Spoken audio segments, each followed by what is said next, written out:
Basic appraisal procedures, page 115. Elements for describing the subject site.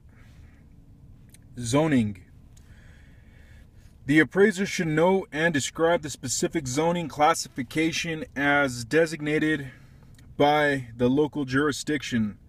A general description of what the zoning classification means, as well as the permitted uses, should be included. Whether or not the subject is in compliance with the zoning regulations should be discussed, and if not, the effects on highest and best use and value should also be described.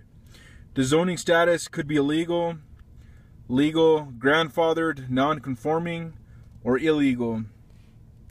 If there is no zoning, the appraiser should describe how typical the lack of zoning is for the market, and its absence will affect marketability and value. Private restrictions. Ideally, the appraiser should have copies of any restrictive covenants and conditions or deed restrictions to fully analyze them. Unusual or atypical limitations or requirements should be analyzed and described, along with their influence on marketability and value.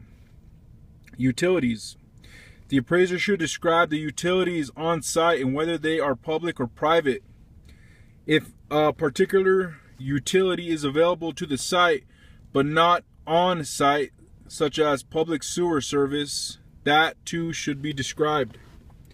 Off-site improvements.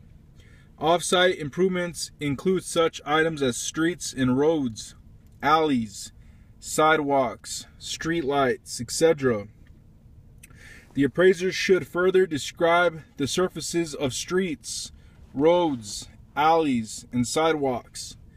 The description should also include whether the improvements are considered public or private, and who is responsible for maintenance. Easements. Something I wrote about survey or plat maps. You often know where they are. Easements across or used for access to the subject property should be described, along with how the easement affects the value of the subject property. Illustrations are often helpful to describe the location and impact of the easement.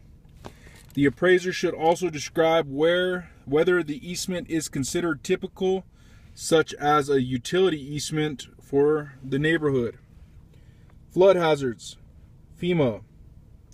The Federal Emergency Management Agency, FEMA, publishes flood data maps for most areas, illustrating what areas are and are not located within a designated flood hazard zone.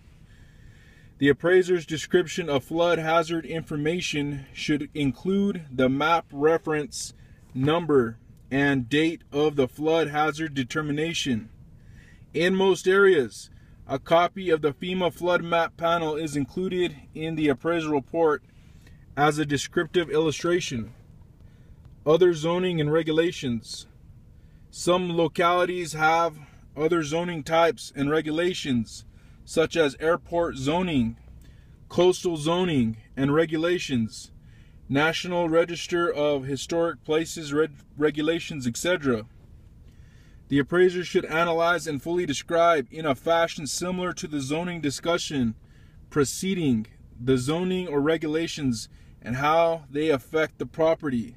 Market competence is necessary to recognize and describe these elements.